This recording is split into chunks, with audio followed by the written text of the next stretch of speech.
Some stories begin with fireworks, some begin with triumphs. But this one begins with silence. The kind of silence that settles over a person when the world decides they should stay invisible. For years, Amara worked in one of the most expensive hotels on the East Coast. People talked about the place as if it were a palace carved into the sky, velvet hallways, gold-trimmed elevators, marble floors polished until they reflected your face like a mirror. Guests arrived in luxury cars, wearing watches worth more than a year of rent. Executives strutted across the lobby with the confidence of people who believed the world would stop spinning if they ever slowed down. And then there was Amara, a housekeeping attendant, a uniform with her name stitched in tiny letters, a smile she learned to wear even when exhaustion wrapped itself around her bones. No one knew she spoke 5 languages, no one knew she had graduated with honors. No one cared enough to ask.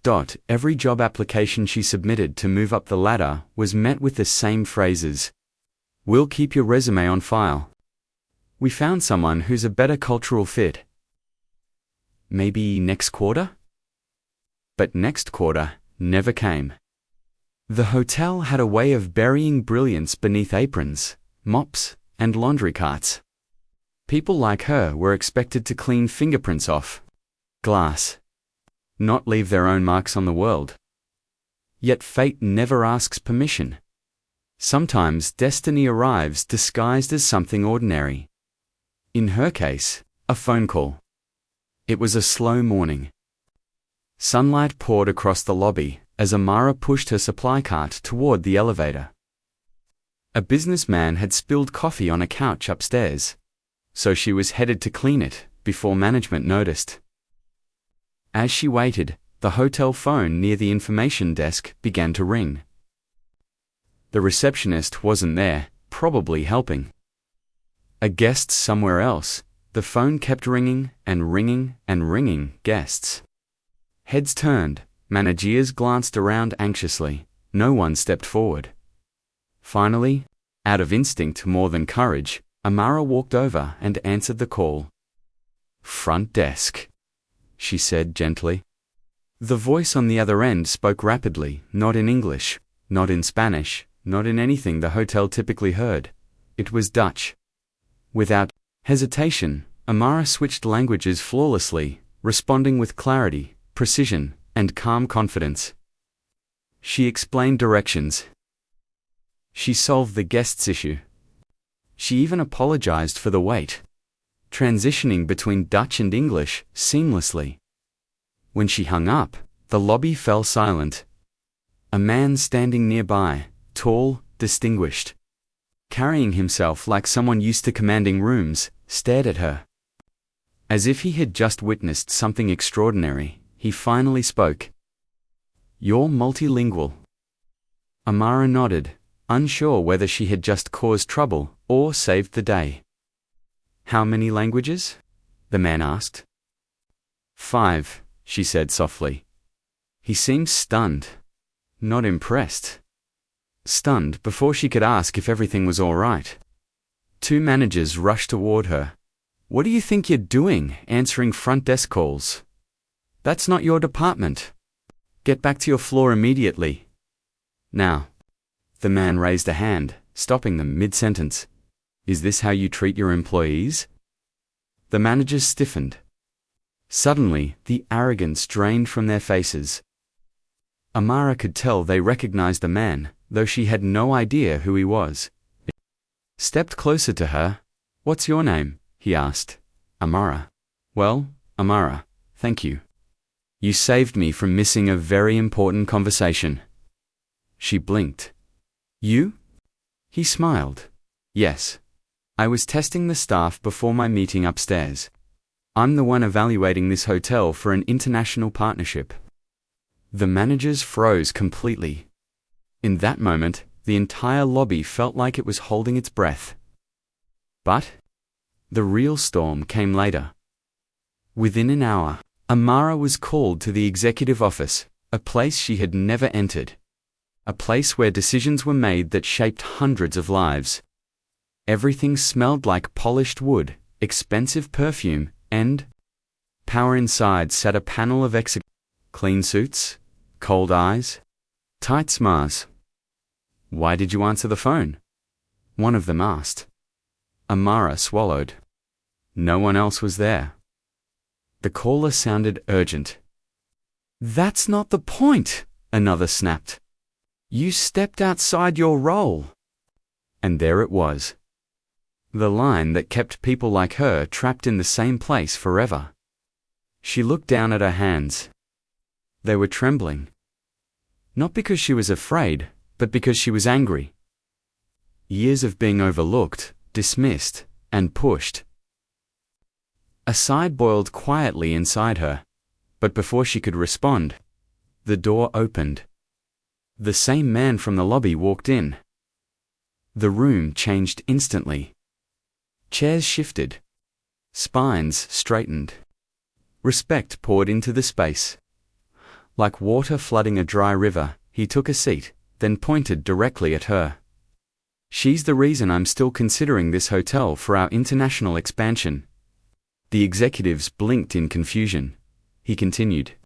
"Do you know what I noticed? Not your design? Not your staff uniforms? Not your fancy chandeliers?" He paused. "I noticed that your most valuable employee is cleaning rooms instead of representing your brand." Whispers rippled through the room. "In fact," he added, "I'd like her assigned to assist my team for tomorrow's conference." One executive cleared his throat. "Sir, with all due respect." "She does not have experience in the man," cut him off. "She has experience speaking with dignity. And that's more than I can say for some people here." Amara felt a wave of shock wash over her. For the first time in years, someone saw her, truly saw her. After the meeting, she was escorted to a temporary office, small, but still the highest floor she had ever stepped into in that building. Someone handed her a packet of documents and conference notes. But as she read them, her heart sank. The translations were wrong. Very wrong. Almost embarrassingly wrong. Sentences that were supposed to welcome international partners actually insulted them. Details that were meant to show professionalism instead came off like jokes. It wasn't a mistake. It looked like someone had been overpaid to do a job they weren't remotely qualified for. And for the first time, Amara realized the telephone call wasn't fate. It was a trigger, a spark, a door cracking open. Because hidden inside that poorly translated packet was evidence of something much bigger, something that would expose corruption, discrimination, and a system designed to keep people like her silent. But not anymore. This time, the invisible woman had been noticed. This time, the world had no choice but to listen. The next morning didn't begin with sunlight or calm. It began with tension, thick, heavy, almost suffocating. Amara arrived early to the conference suite, her heart beating in a rhythm she hadn't heard in years. The rhythm of possibility. She wasn't just cleaning rooms today. She wasn't polishing brass or scrubbing tiles.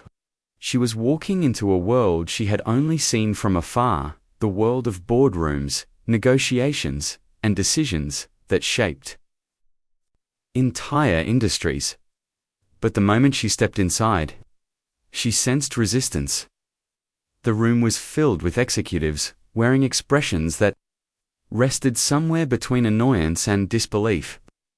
To them, she was an uninvited reminder that the hotel had cracks, deep ones, and her presence threatened to expose every one of them. A woman in a navy suit glared at her. "You're not supposed to touch any documents without authorization." Another added, "Don't speak unless spoken to." "Understand?" Amara nodded. But not out of fear. She was observing, calculating, listening, and what she heard was even worse than she imagined. They mocked international partners. They hadn't even met. They dismissed foreign languages as unnecessary extras. They joked about how certain employees looked better in service uniforms than in meetings. It became painfully clear. The hotel didn't have a diversity problem. It had a humanity problem. But fate has a strange sense of timing. Just as one executive started complaining about annoying foreign protocols, the man from the lobby, the international partner, evaluating the hotel, walked in. Instant silence. He greeted the room, then turned to Amara with a nod of acknowledgement. "Thank you for preparing the materials." The executors froze. Prepared? Her? Before they could react, he continued speaking. "I reviewed the translations last night," he said calmly. "They were concerning." Everyone knew what that meant. Somewhere in that room was the person responsible for the disastrous translation work, and most likely, someone who had been paid extremely well for it. Amara stepped forward, her voice steady. "Sir, I found several inconsistencies. I corrected them and highlighted the errors." The executives stared at her as if she had spoken a forbidden language. One manager snapped. She was not authorized to do that, but the man cut him off. She saved this presentation. Without her corrections, this partnership would be off the table. A heavy silence fell. It wasn't admiration filling the room, it was fear, because buried in those translation errors was the first thread of a tangled web. A web of favoritism. A web of nepotism. A web of discrimination hidden behind polite smiles and polished shoes. Amara watched their faces carefully, and she finally saw it. Guilt. That's when everything clicked. Someone inexperienced had been given a very high-paying translation contract. Someone who didn't deserve it. Someone protected by the system. And Amara had just undone their work in one night. As the conference began, she stood quietly in the back, listening, watching. She studied every executive, noting who avoided eye contact, who whispered nervously, who clenched their jaw. The man from the lobby, whose name was Elias, led the presentation flawlessly, and every time he quoted a part, Amara had corrected. The room stiffened like a collective muscle tightening. After the meeting, Elias approached her privately. "Walk with me," he said. They stepped into a quiet hallway overlooking the city. Glass windows stretching from floor to ceiling. "I want to ask you something," he said. "How many times have you applied for a higher position here?" Amara hesitated. 7. "And how many interviews have they given you?" "None." Elias stared out the window. "I thought so." He turned to her. "You're not just underused, Amara. You're being buried." The words hit harder than expected, because they were true. Brutally true. Before she could respond, two executives rushed over, their faces pale. "Elias, can we speak with you? In private?" He looked at Amara. "Stay close." The executives led him into a nearby office, unaware that the walls were glass. They thought they were whispering. They weren't. Amara could hear everything. "Elias, with all due respect, the housekeeping girl is overstepping.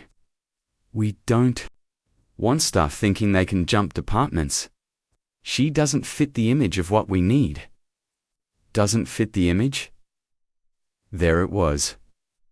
The truth wrapped in the prettiest bow. Elias leaned back, unimpressed. "What image is that exactly?" The executives exchanged nervous glances. "That's not what we meant," one mumbled. "I think it's exactly what you meant," Elias said coldly.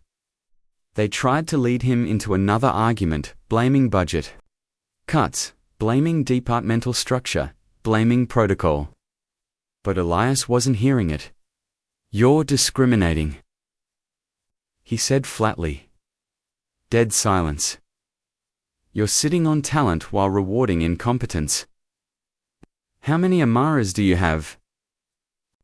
Buried under job titles that insult their abilities. The executives, stammery. Elias stood. "This ends now." He walked out of the office and gestured for Amara to follow him to the elevator. As the doors closed, he sighed. "I didn't plan on getting involved in internal politics," he admitted.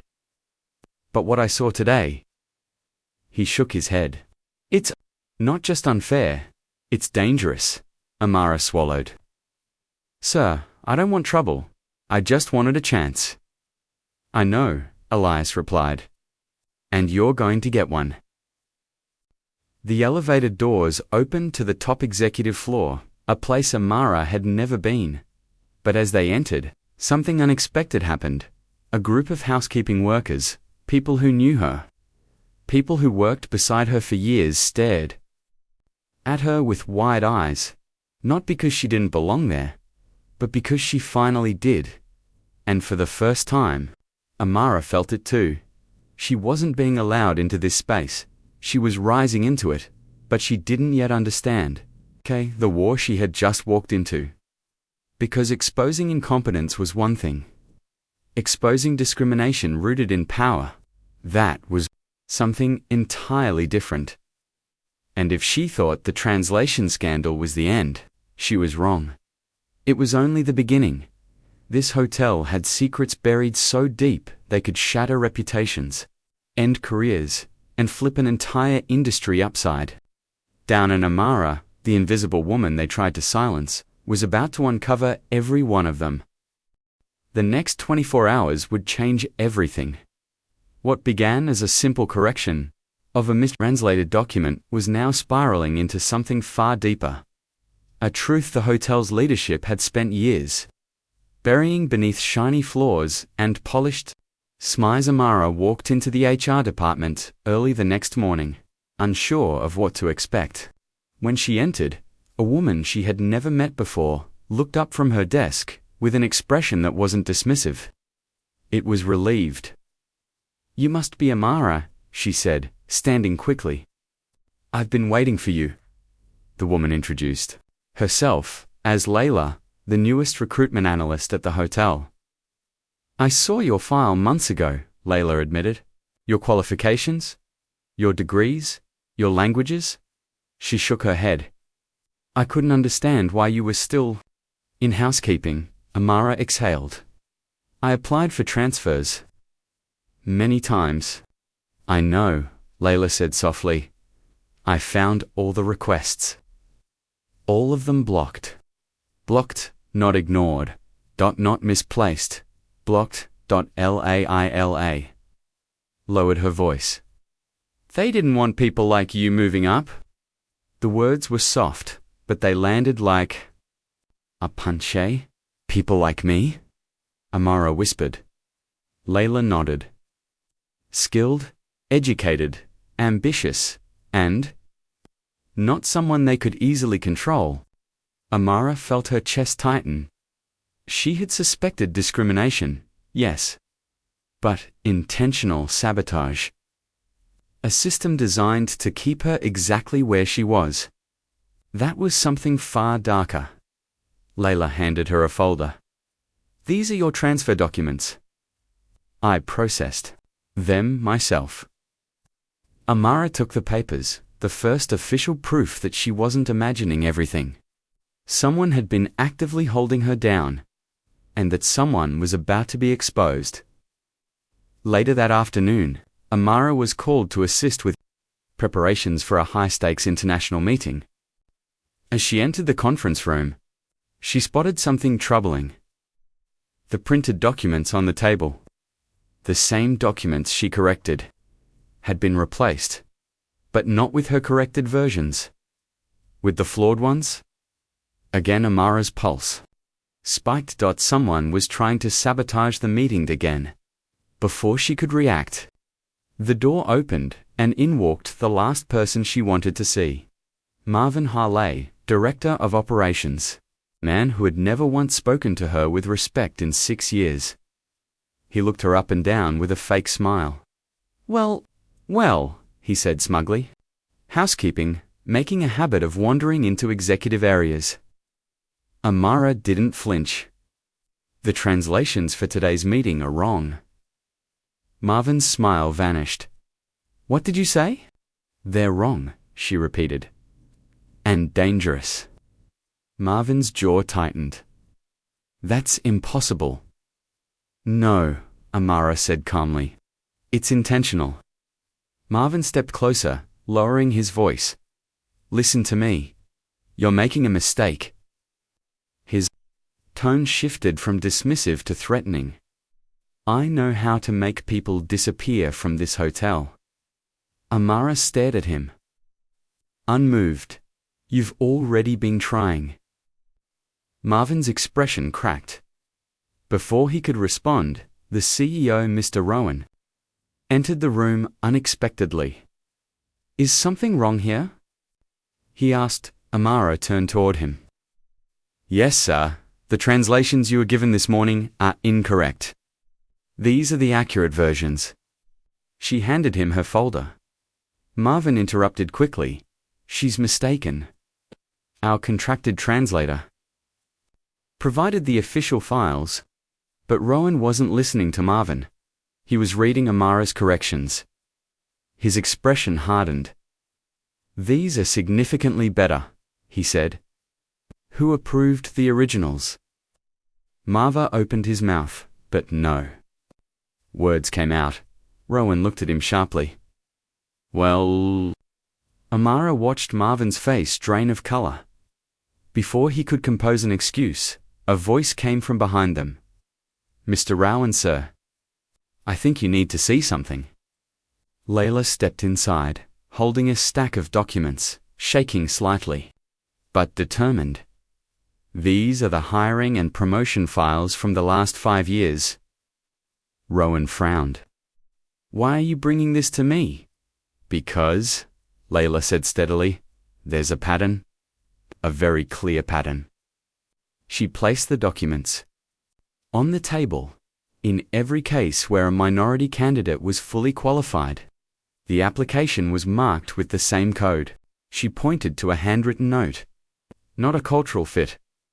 Rowan's eyes narrowed. Amara's heart pounded. Marvin took a step back. Those notes are in your handwriting.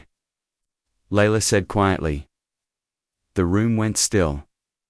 Rowan turned slowly to Marvin, whose face had turned grey. Is this true? He demanded. Marvin sputtered. I can explain, but Rowan stopped him. With a single lifted hand. Save it, he said coldly. We're not done. What happened next unfolded like a slow-motion collision. Within minutes, Rowan ordered an emergency internal audit. Emails were pulled. Contracts were examined. Messages were tracked, and what they uncovered was devastating. The translator, who had been paid tens of thousands of dollars, Marvin's niece, the inflated invoices, approved only by Marvin. The blocked promotions, signed off by him and another manager complicit in the system. The discriminatory hiring patterns, all traced back to his department. What began as translation errors had uncovered a full-blown corruption web, one designed to keep relatives in top-paying roles and keep capable employees like Amara in the shadows. When Marvin realized the magnitude of what was happening, he snapped.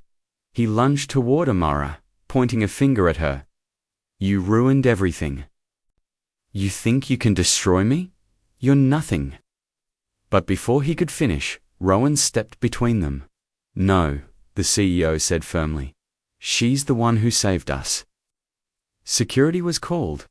Marvin was escorted out, screaming threats that echoed through the marble hallways, and as the doors slammed behind him, a silence washed over the room.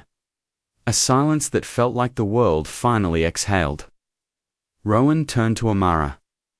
I owe you an apology. he said quietly. For every opportunity you were denied. For every voice that tried to silence you. For every door that was kept shut. Amara felt her throat tighten. You deserved so much better, Rowan continued. And starting today, you're going to get exactly what you've earned. He stepped back, hands behind his back. We're holding a company-wide assembly this afternoon. And I want you standing beside me. The staff needs to hear the truth. And they need to hear it from the woman who uncovered it. Amara's breath caught in her chest. The invisible woman was about to become impossible to ignore, and while she didn't yet understand the weight of what was coming, she was ready. Ready to stand in her truth, ready to expose the lies, ready to rewrite her story. But what she didn't know was that the world outside this hotel was about to react to Dot, because once the truth came out, it wasn't just her life that would change. It was the future of an entire industry. There are moments in life when the world seems to pause, as if holding its breath, waiting to see what a person will become when everything is finally revealed. That was the kind of moment Amara stepped into when the doors to the hall opened for her final presentation. She walked through the corridor, not with the fear she once carried, but with a quiet power earned through years of endurance, humiliation, effort, and growth. Her steps were calm, her breathing steady, her purpose unwavering. She wasn't here to be small. She wasn't here to survive. She was here to shine in the light she had always deserved. The conference room waiting for her wasn't just a room. It was the stage of her transformation. The place where people who once dismissed her would now listen. Not because they wanted to, but because the truth she uncovered had become impossible to ignore. In front of her sat the entire senior leadership council. Men and women who once praised the wrong people, protected illegal systems, ignored misconduct, and assumed she was too insignificant to matter. But today, they weren't looking at her with boredom or irritation. Today, they were looking with caution, curiosity, and a little fear, because Amara now held the truth. And truth in the hands of someone fearless becomes the most powerful weapon in the world. Behind her stood the director, the only person who had treated her like a human being during the storm. But even he didn't intervene. This was her moment, her voice, her story to tell. She placed her documents on the table, adjusted the microphone, and let the silence settle long enough to remind everyone that she belonged here. And then she began. Not loudly, not aggressively, but with a composed authority that came from finally shedding the weight of every insult, every mistreatment, every time she was told she wasn't good enough. She walked them through the broken systems that had built corruption inside the organization. She showed them how human resources had manipulated data, how managers had intentionally blocked capable employees from growing, how training programs were selectively offered, how funds meant for skill development were misused or redirected. Pangaeus wasn't just present, it was practically designed into the operations. And she didn't just expose the wrongdoing. She provided solutions. Clear, practical, transformational. She presented redesigned workflows, a clean structure for international communication, a transparent training pathway accessible to every employee, an accountability system impossible to manipulate, and a new talent recognition model based purely on results. Not personal preferences, favoritism, or hidden deals. She didn't speak like someone fighting for revenge. She spoke like someone fighting for fairness. Her voice carried the weight of every invisible worker in the world who had ever been talented but unnoticed, skilled but unappreciated, dedicated but sidelined. Her story, while personal, became a symbol for millions who had experienced quiet injustice behind closed doors. As she finished her presentation, the room stayed silent, longer than expected. A silence filled not with resistance, but with realization. Realization that they hadn't just underestimated her, they had nearly destroyed the best talent they could have had. And it shook them. Then came the verdict. The council dismissed the corrupt HR manager, terminated the supervisors who had manipulated performance reports, suspended the department head who had threatened Amara's job. A complete cleanup. The kind that rarely happens unless someone has the courage to bring undeniable truth into the light. But the biggest surprise was yet to come. The director stood, walked to the center of the room, and announced that the board had approved a new position, a senior-level role responsible for global compliance, talent development, and employee protection. A role that would require someone who understood injustice firsthand. Someone who could rewrite policies not from theory, but from experience. They offered that role to Amara, the girl who once stood behind a service counter. The girl who was mocked, threatened, and dismissed. The girl who was almost fired for defending her dignity. That girl now became one of the youngest senior leaders in the entire corporation. But the shift in her life wasn't just financial or professional. It was emotional. She finally understood the power of rising after being broken. She finally believed that pain can become a teacher, and that hardship can become a platform. She finally realized that her journey wasn't just hers. It was a story many others needed to see, and she didn't waste that. Power. Her first order of action in her new role was to create a program specifically for employees who came from underrepresented backgrounds, people who often had no one to advocate for them. She built a mentorship pipeline, launched training modules, introduced language development support so no one would be ridiculed for their accent. She created evaluation systems free from bias, and she made it mandatory for all managers to undergo ethical training. But her impact didn't stop within the walls of the corporation. She launched a foundation, a scholarship fund for youth who worked low-income jobs but had dreams bigger than their circumstances, because she knew what it felt like to have potential but lack opportunity. She knew what it meant to be intelligent but unseen. And she was determined to make sure the next generation wouldn't suffer the same way she had. The media eventually picked up her story, a young woman rising from the background, exposing corruption, and transforming a global organization from within. She became a symbol of resilience. A reminder that sometimes greatness grows in the shadows before it rises into the light. But despite all the success, she remained the same person inside. She didn't seek fame. She didn't crave recognition. She didn't need applause. Her victory was not in the position she gained, but in the dignity she reclaimed. She went from being treated as if she was replaceable, to becoming someone whose absence would leave a void. And as she sat in her new office months later, looking out the tall glass window at a world that once refused to look back at her, she realized something important. Every struggle she faced had shaped her. Every insult had strengthened her. Every closed door had redirected her. Every challenge had sharpened her. Every injustice had prepared her. For the moment she would change everything, she knew now that her story was never just about suffering, it was about rising. And for every viewer listening to this narrative, there is a piece of her journey meant for you. Because the world is still full of silent battles, unseen talents, and people who shine in the dark. And sometimes, all it takes is one moment of courage to shift an entire future.